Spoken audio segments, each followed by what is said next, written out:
Dan juga ada cubicle di tengah sana. Apakah yang akan terjadi pada cubicle itu? Sama-sama kita saksikan.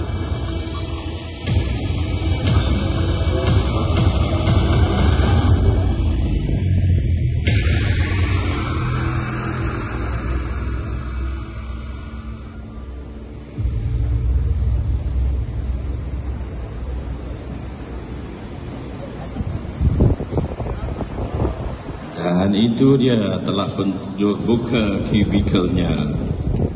Maka muncullah apa yang dinanti-nantikan, iaitu himpunan doa Arafah.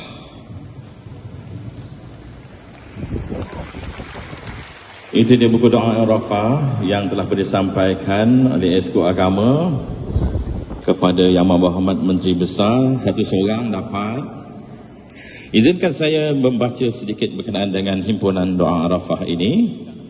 Buku ini merupakan satu usaha murni